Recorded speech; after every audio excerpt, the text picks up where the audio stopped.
Season 6, Episode 15 of Star Trek The Next Generation. Watched a DS9 episode before this. That was a nice, thought-provoking, philosophical court episode. And now we're back to TNG, which is, one mistake aside, has been on a pretty good run. But that one mistake tanked the whole season. It was bad. Next. It was bad. It was bad. That one episode of TNG made me think the entire season of DS9 has been good. I thought that already, but damn, that was bad. I would say that most of DS9 has been pretty good. If anything, very good, but not bad. Yeah, and same for most of this season, I think. So let's see. Bring the stasis units in here and have them online. Right. Tell Dr. Solar she can use Ward 3 for Dr. the Solar? ambulatory patients, and I'll stay here. Transporter room 4 to sickbay. Handycam. Frakes? Oh, that's pretty cool. Let's go. Ponytail. I guess that's a regular thing now. The Lunarians attacked us outside of the conference room.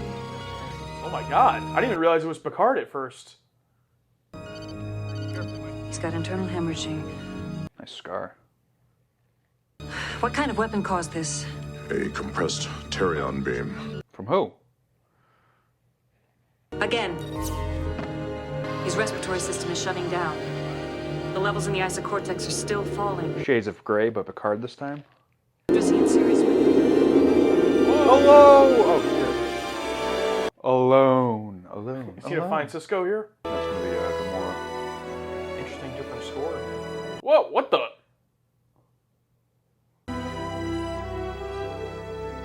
Is that... He was cheating. Welcome to the afterlife, Jean-Luc. You're dead. I'm sure that's the last thing Picard wanted to see when he died. His cue. Like, oh no. Imagine you fucking die, and the first thing you see is John Delancey. Just as Jesus or an angel. Wow, okay. Of course, I immediately think he's not dead, it's just a Q trick. But Q wasn't in that hook at all, or down on whatever they were doing that got him killed. So I don't know, even though he could have been, the whole thing was Q, I guess. But interesting. Would have been a really good reveal.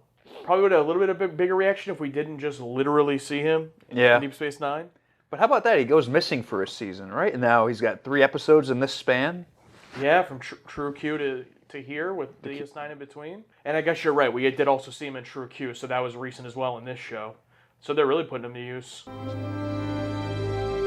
there we go. Nice shot. Q, what is going on? Tapestry. This is the afterlife.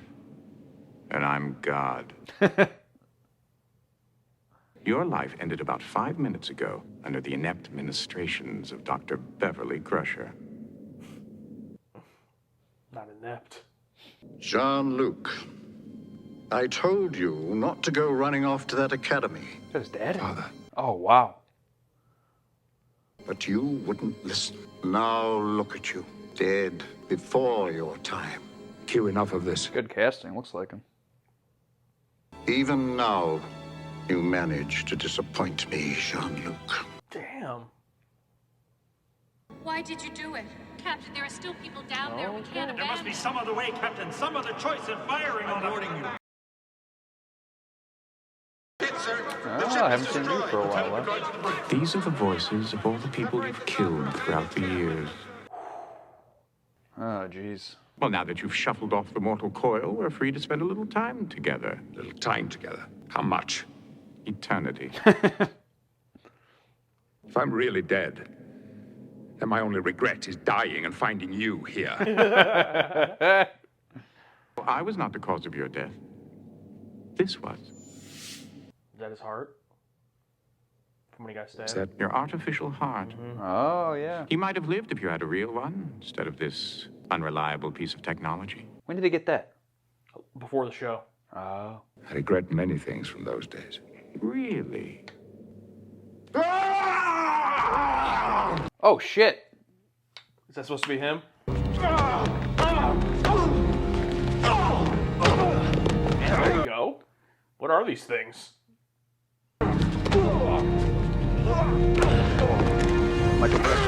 Oh!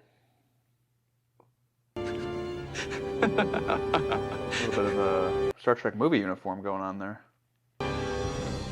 Wasn't very smart of you to take on 3 Nausicaans, was And when it? he told Wesley the story, he said he laughed. This is good continuity. Wow, look at that. Ronald Moore. So, if you had to do it all over again, Things will be different. Oh! Nice.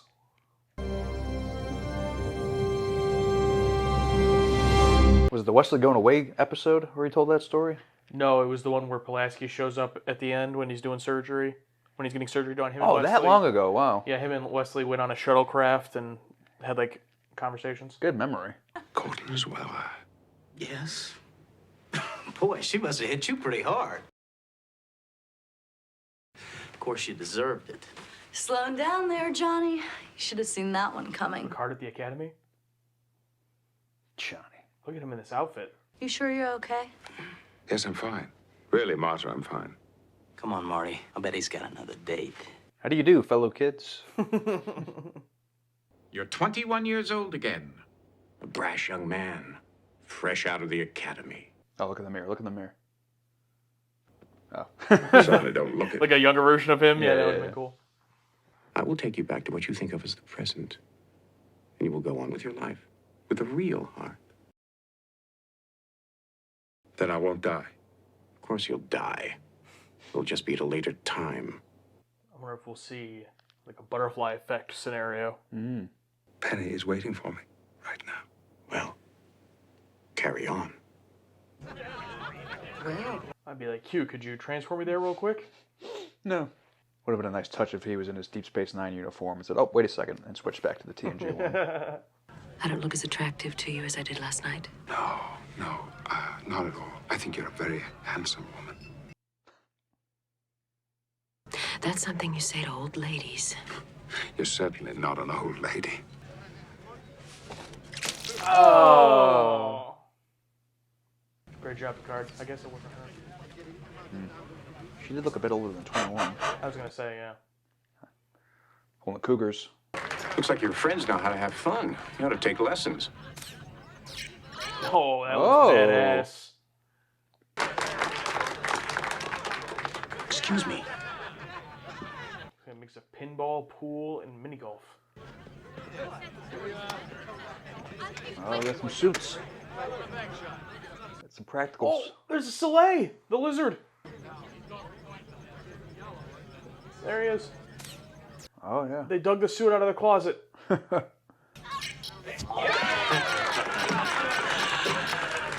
Thank you. Thank you all.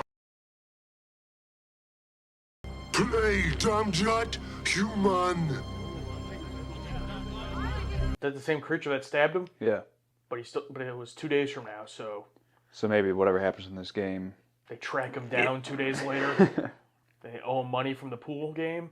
The Nausicaan didn't take kindly to losing, nor his friends.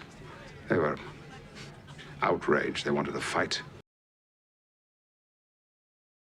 I gave them one. It's a beautiful story.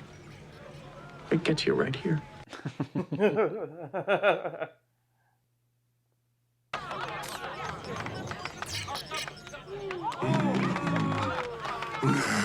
I do not understand the rules of this game. Yeah, I've been trying to put it in my head how it works, and I can't. I thought you just had to hit it in the holes, but now it looks like lighting up the bumpers has something to do with it. I like the sound effects, though. And provoking a Nausicaan is not a good idea. I can handle him. We should start to set a higher standard for ourselves. It was a good idea, but let's just forget it, okay? These two together? Or... But I always suspected you had a hidden streak of responsibility somewhere. Perhaps it's just that I'm getting older. Ensign Picard and Ensign Botanides. Sounds weird, doesn't it? Going to take some getting used to. Flowers? Is there a John Luck Pickard here? Oh, wow. That's good. One of your conquests, no doubt. I guess some things aren't going to change. Ah, Q, you ruined it for him. I thought you'd like to know that Mr. Zeller has decided not to take your advice. He's in the Bonestell facility right now, rigging the table to beat the Nausicaan. I guess you weren't that persuasive. Because if he doesn't do it, the other guy's going to do it, and the other guy's going to get killed. Yeah. And Q probably lied, saying, oh, it's only going to affect you. Nothing's going to affect anyone else.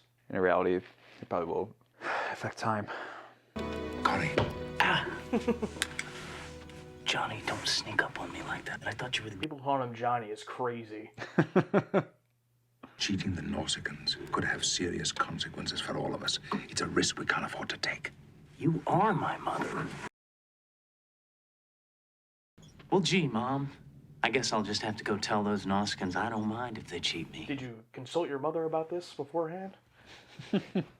I'll tell the gambling foreman someone has been tampering with his dumb jot table. All right. Have it your way, Ensign Picard. Picard's a narc, bro. Yeah, well, you fucking narc, bro. Just take the stab through the chest, bro. Oh, you know Corey. He'll forget all about it by tomorrow. I hope you're right. Hard cut, Corey gets stabbed. You ever thought about us getting together? I've thought about it for a long time. Why didn't you ever say so? You've said so now.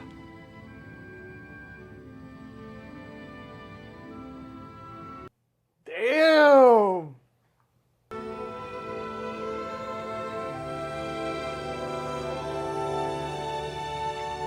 Patrick Stewart taking advantage. Yeah, come here. Oh, okay. Oh, he really took advantage. Whoa. You know Q was watching this whole thing. It's going to be Q next to him. Oh, yep.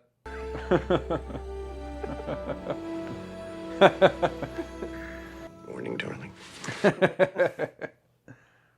What's next? I don't know. What I do know is things will be different. I'm sure. Okay, so where did she actually go? She probably got up and left before it. Maybe it was terrible and left early. Come on, man. Johnny Picard? No way. Good morning. Johnny. I don't see you like that. You were panting really weird. You sounded like an old man. What's wrong? It wasn't that good. I don't regret anything that happened last night. I hope you don't regret it either. I don't know. Oh, no! We've been friends for a long time, and now You came on super hard to him. I'm afraid we've ruined that friendship. Well, we've gone to the next step now. Then perhaps we should forget about what happened and try to... I wish I could. It would make it much easier to say goodbye tomorrow. Hey, good for you, actors. Yeah, she's good. I don't want you to do anything that would make you uncomfortable. We planned it. I'll be there. It's one of those timeline situations. No matter what you try to do to differentiate from the timeline, it's going to get there anyway. So them not working out. But it's like, what's the lesson? You've managed to get slapped by one woman, a drink thrown in your face by another, and the only thing left to avoid is getting stabbed through the heart. You can't change the past. Or just like, Let the past go. You were right to never say anything to the person you had a crush on. That doesn't seem like a good lesson. Because they probably would have not liked you anyway, loser. Don't dwell on the past. Can't change. I don't know. Well, it's like it was just, I mean, he's being I think brought you'll like back serving here. on board the Ajax. Oh, Ajax. I hear that Captain Narth is an excellent officer. Go fuck yourself, Johnny. Well, here's to the class of 27. Ah, jeez. Cowards! What did you say? Coward! Oh, come on, Marty McFly. Maybe I play with her. Give her a good time. Oh! Broke his neck! What a bump. I'm sorry, Corey. He was reaching for a weapon. I don't know who you are anymore, but you're not my friend. Bye, Johnny. Damn, he was given a chance to go back and fix things. He made it all. Congratulations, mon capitaine. You did it. Can I help you? Whoa! Can I help you, Mr. Picard? Mr. Picard. This is not for me. You should take it to Commander LaForge in engineering. Wait, who's the captain? Picard and the Teal. Is something wrong? It's uncanny. I'm not sure. Mr. Wolf, what is my rank position? You are Lieutenant Junior Grade. Oh, junior grade. Who's the captain of this ship? Captain Thomas Holloway. Perhaps I should escort you to sickbay. Do we know who that is? I don't think so. Beverly, something has happened to me. I'm not sure. Q, what have you done? I've done exactly as I promised. I've returned you to the present. This is not the present, I remember. You said nothing would change. You have a real heart beating in your chest, and you get to live out the rest of your life in safety. I love how they make it seem like being in Starfleet, but just not being a captain is like fucking terrible. Who the hell would want to be a junior lieutenant on the best ship in the fleet? Who would want a steady career? I look down upon all of my crew. I'd like to talk to you for a moment about my future on the Enterprise. Of course, Lieutenant. Jean-Luc, isn't it? How would you evaluate me as an officer? Your performance records have always been good. You're thorough, dedicated. Steady, reliable, punctual. Throughout your career, you've had lofty goals, but you've never been willing to do what's necessary to attain them. We don't want to lose you. You're a very good officer. Just not one who stands out. Why don't I talk to Commander LaForge in engineering and see what we This can is do? so fucking tough to watch, dude. Yeah. Wait, something else did change. Troy didn't get a uniform. Yep. Worf still has that damn ponytail. All right, Q, that's enough. You've made your point. Q. LaForge to Lieutenant Oh, Picard. he's gonna be gone. Leave his ass. I mean, Q forced his hand a little bit, but it might be the first time he just like straight up tricked him. Yeah. He just got the better of him. Main engineering. You don't have access. I don't like seeing it in this blue. We don't see many people. Does it amuse you to think of me living out the rest of my life as a dreary man in a tedious job? I'm thinking of the guy who actually has this job. Yeah, I know. It's like you're on the Enterprise. I would rather die as the man I was than live the life I just saw. Coward! Whoa, okay. Surprised Q would bring him back. Should have taken it back a bit farther so we can rig the table. I said, you are a coward! Yeah, he still slept with that one girl. Messed that up. Oh, double. Unless this is the original moment, like everything else unchanged, he just took him back to the fight. We'll just assume that for plot convenience. Yeah.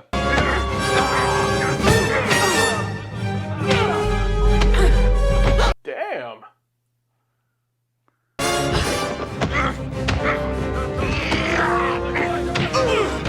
This might be the most combat we've ever seen Picard in.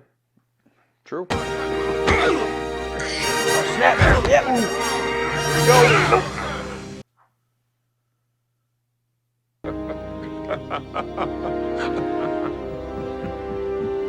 Do you think he laughed because it's His some vital signs weird are stable. Oh my god, dude. time loop type thing? Because he's gratified in his laugh? Yeah. It could be both. It could be that he laughed both times for different reasons. Yeah. You were injured. But that's insane. That just That gave is me insane. goosebumps. Yeah, that's good. You know, there's still part of me that cannot accept that Q would give me a second chance, or that he would demonstrate so much compassion. And if it was Q, I owe him a debt of gratitude. In what sense? It sounds like he put you through hell.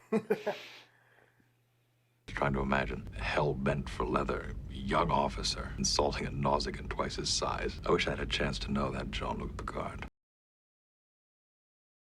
Well, there was a Nausicaan outpost on one of the outlying asteroids, and one day... I like that. That's good. That's really good. Whoo! Oh, man. Wow. Then what happened? Well, we just watched Tapestry, and now we're going to talk about it. But first, we're starting with the whiteboards. I think I went first last time. I'll go first this time. Well, Patrick Stewart was in The Christmas Carol, and I got to say, the ghost of Cumus passed. I love it. Oh, that's a good one. I kept it simple. I give this an S. Oh, starting off hot. This episode is incredible. It's great. Yeah, it's nice when we can just unravel the tapestry of our lives here. Sit back, start off with a great hot start. We get thrown into a great hook, and just take us back. Will give us some Picard lore, and I just love the overall message, lore, story they're trying to tell here about, you can't change your past. Your past makes you who you are. But the way they did it was so beautifully well done. Probably Patrick Stewart and John DeLance's best work, in my opinion. Great set design, the way the story's told, one story. We don't even get back to the Enterprise till the very end. Yeah, probably no complaints. Just wonderful. Yeah. I struggle to say it's my favorite Q episode because, yeah, Q is heavily featured, but it's like very much a Picard episode. So with that being said, I guess I'll give that little asterisk. But if I was judging it as every episode that has Q in it, this is my favorite. I mean, by far. Great role for him here is kind of this, he plays God / Death / Ghost of Christmas Past, whatever you want to call him.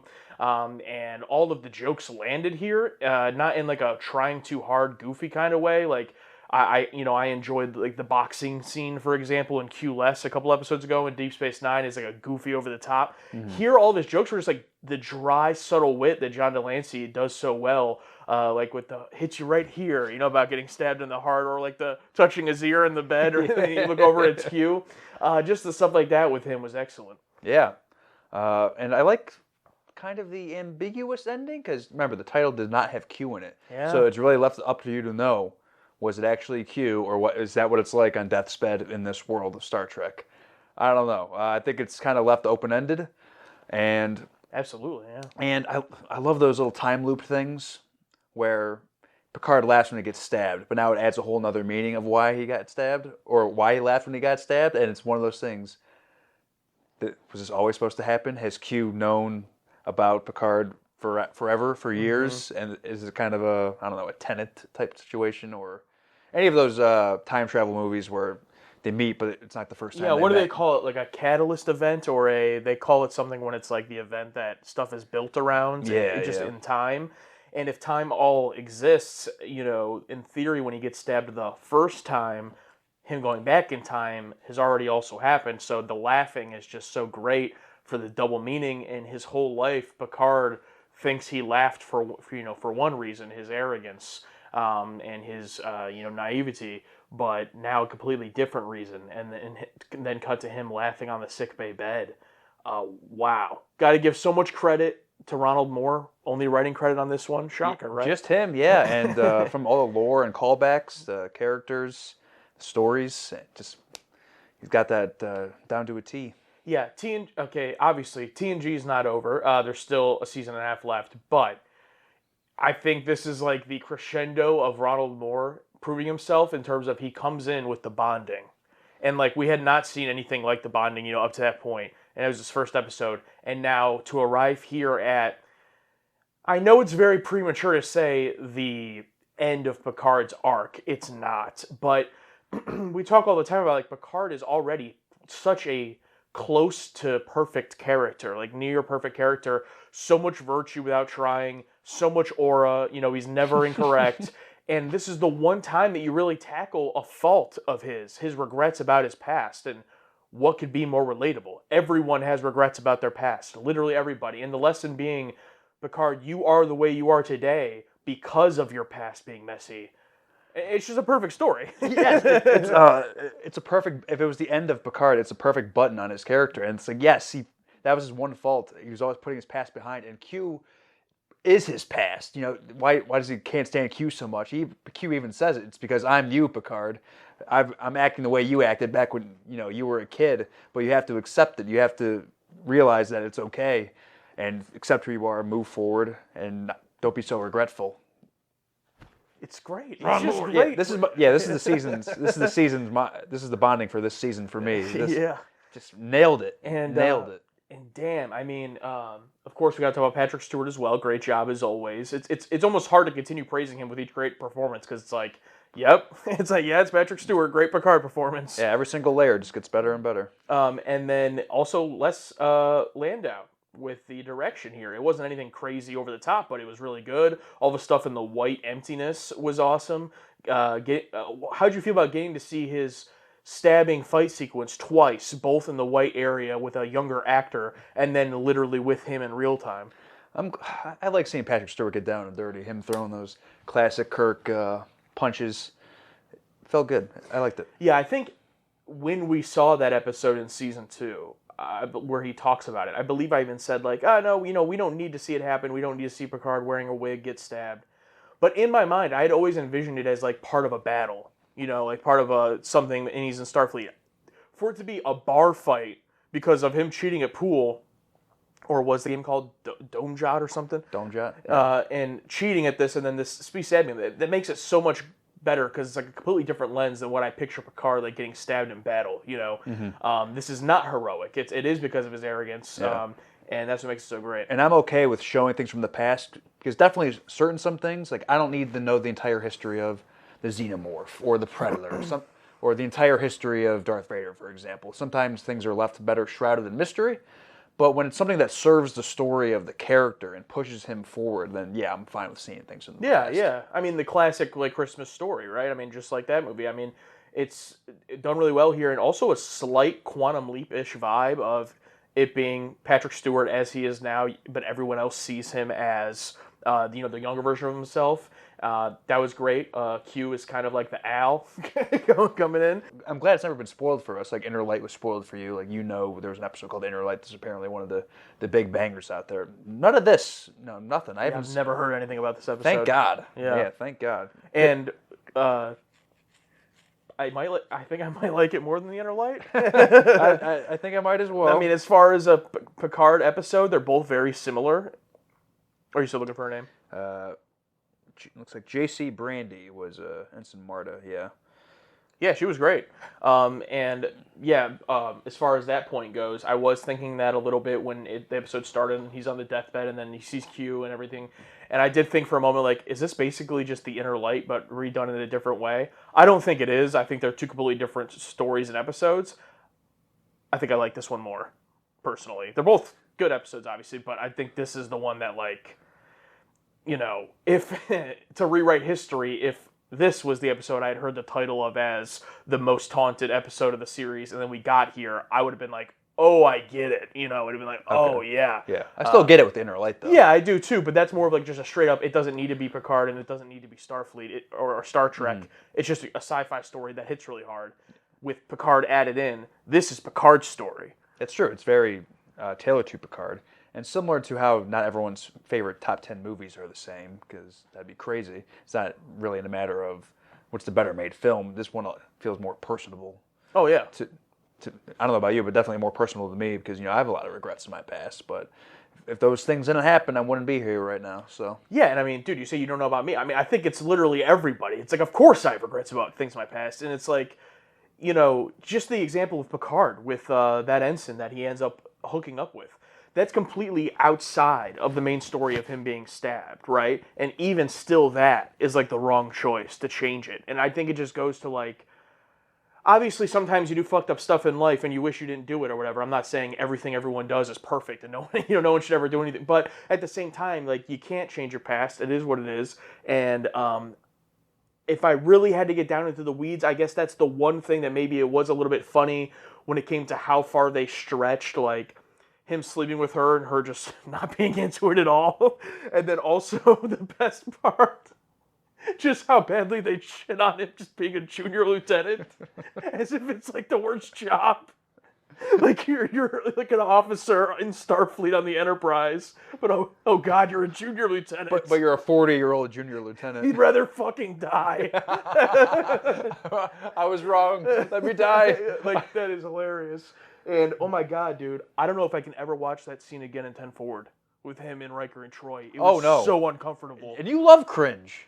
That was bad. That was like, yeah, that was the peak of cringe I've seen in quite a while. If this show can make you not, if this show can make you not look at the screen, that's pretty impressive. And you know what I think it was Riker and Troy, everybody in the show, But Riker and Troy I've always seen as like the mom and dad, of the show, and they're always so warm and like so welcoming to everybody. Maybe not to Barkley at first for Riker, but like so nice everything. And like how they acted here is like how people fucking act in real life, where it's like, oh, and it's like maybe we shouldn't talk about this here, and it's like, oh no. It's like, imagine if you got to talk to Riker and Troy and they acted like that. It'd be like, oh no. I'd fucking want to die.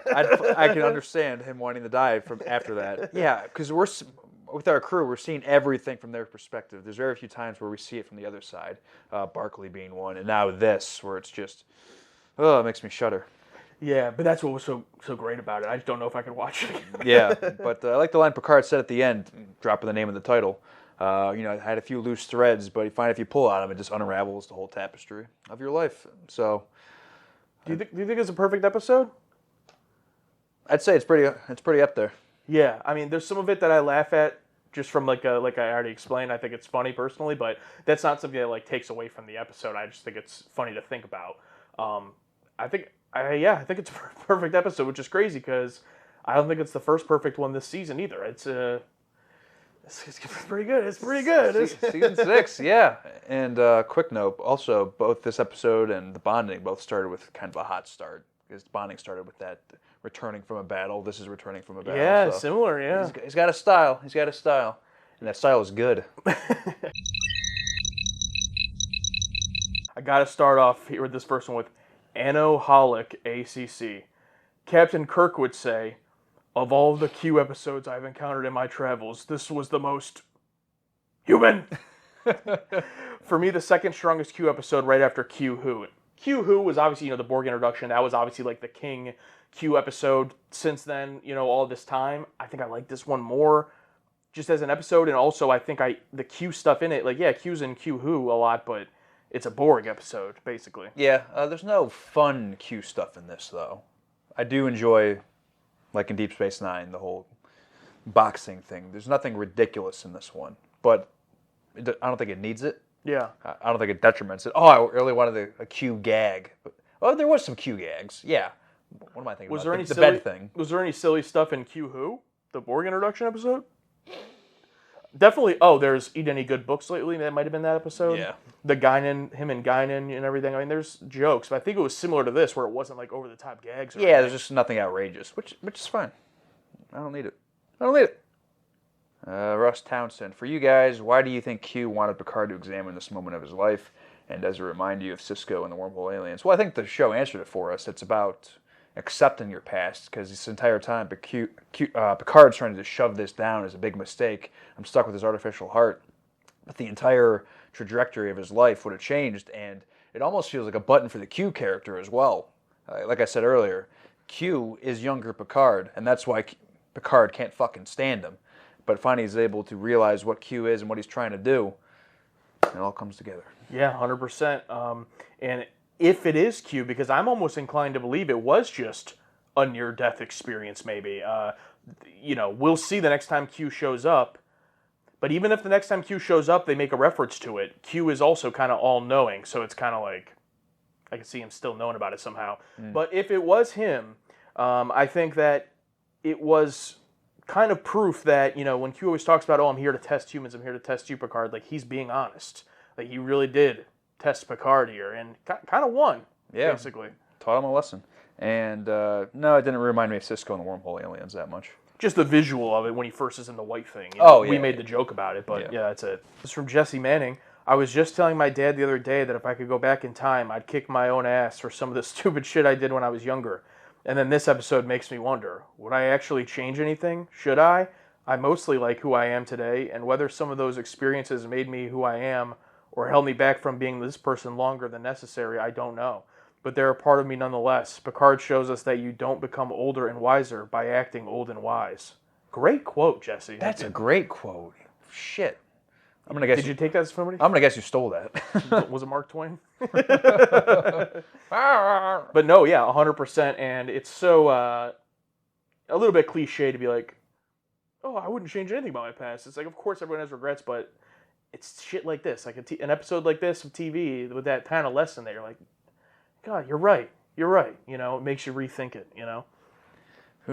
Who knew Ron Moore knows so much about life? Oh, this is funny. Green Cauldron 08 brings up, I like how this episode happens so soon after Q's DS9 episode where he says, I should go pay Picard another visit. That is funny. That was a good point, yeah. And they've really been using them. Wrestling with gaming. I like this episode, but isn't it kind of weird how Picard views his life as a low-ranked science officer as pathetic when those people make up most of the crew? Listen, That's what I was saying. Listen, man. When you've been at the top, there's no other... You're not going back down to the mid-card. Once you've been at the top of the game, I can understand. I think that's pretty hilarious, though. It's so funny. Like when he's back to being captain next episode, I'm just imagining him looking at a junior officer. Because, yeah, I mean, he is older, obviously, at this point. So him being a junior officer at that age, like, obviously he didn't progress. But I've made comments before when we've watched a show and been like, oh, that guy's kind of old for an ensign. And, you know, people would come at me like, oh, you know, not everyone progresses. It's fine to just be an ensign. And it's like, well, is it or isn't it? I don't know. I mean, I wouldn't want to be captain or commander. I'd be where Picard is. Oh, yeah, you'd make it to the Enterprise, huh? All right, so I guess we can. You can still find positive ones if you want, but I'll read a few defectors. This one's from BN13. This one rubs me the wrong way. I feel like it sends a second message of if you aren't a frat boy and you're someone like me who would have acted responsibly in their youth like adult Picard, then you'll never learn what risk is, and your life is a waste of space. I would rather die than live my life as the man I just saw. It's a little different when you feel like it's talking about people like you. I don't think Ron Moore likes me. That's funny. Ron Moore's probably a nerd, though. But it's funny because this story is about Picard. So, like, it's about his life, where he ended up, and his past. If it was about you, BN13, then it would be you going back to your past and maybe changing to act more like Picard did when he was younger. The whole point is about going back to your past and changing it and realizing you wouldn't become the person you are today. I don't think it matters what type of person you are. Yeah. To Picard, being a junior... I can't get over it. Being a junior lieutenant is fucking terrible to him, apparently. But to a lot of people, that could be their aspiration, or that could be something they love to be, an astrophysics, science officer. So I get the perspective, but I think for me personally, if this episode had been about me, it wouldn't have been about me going back and being a frat boy, because I wasn't. But if it went back and I tried to change something, I might not have this YouTube channel, right? So that's about the same level, right? This small YouTube channel and Captain of the Enterprise? Yeah. This is just specifically tailored to Picard because Picard was a frat boy. Whatever you were in your youth, and then you deeply regret, Q would probably tell you not to change it because it's who you are. The thing is, take risks, but stay true to who you are. Don't change what happened in the past. Yeah, I think everyone, just as a general, you should take risks in terms of, you should take chances, get out of your comfort zone, try to do things, in terms of that you wouldn't usually do. I try to remind myself of that. Don't get into too much of a routine, a comfort zone. Try to always become a better person. But that's not, I don't think, directly tied to the entire message of this episode. I think it's more about Picard specifically in that aspect, as to where, for someone else, maybe they didn't take too many risks, and if they did, they would have died in an accident or something. I mean, it just depends on the person. Yeah, this is for Picard right here. It's not tailored to everyone else. Yeah. I know we read the lore recently, but out of curiosity, Josh and Alex, do either of you have regrets like this in your lives that you're willing to share? I have some, but I don't. Is it something that would fundamentally change your life if you had done it differently? Not talking, I shouldn't have sold my Bitcoin type stuff. I mean, actual choices that change the direction of your lives. If I never quit wrestling and quit acting, I wouldn't be here right now, probably. I'd probably be dead. I think people underestimate, you can look at big choices like that. Like for Picard, obviously he got stabbed through the heart, got an artificial heart. That's a big choice in his life. But I think a lot of your life actually comes down to small, ordinary, everyday choices. And I think, 500 Days of Summer is a great explanation of that, when she's on the bench with Tom talking about how she met her husband. And she's like, she just met him randomly one day at lunch. And she's like, what if I didn't go eat there that day? What if I went to the movies? And it's I think more about that. And the fact that so many things that end up happening in your life, like when we started this YouTube channel, you just texted me and were like, hey, we should do this. It didn't seem like a big deal, and something like quitting something you're passionate about or something is a big deal. And I'm sure it did have a big impact, and I made similar choices. But a lot of times I just think oh, what if I just didn't text my wife that day that I texted her, you know, and just like, just shit like that, you know, that it's like, oh, that doesn't seem like that big of a deal, but look where your life is now. That's what kind of more so gives me goosebumps about it. Yeah, it doesn't have to be a big choice. It can be the smallest choice.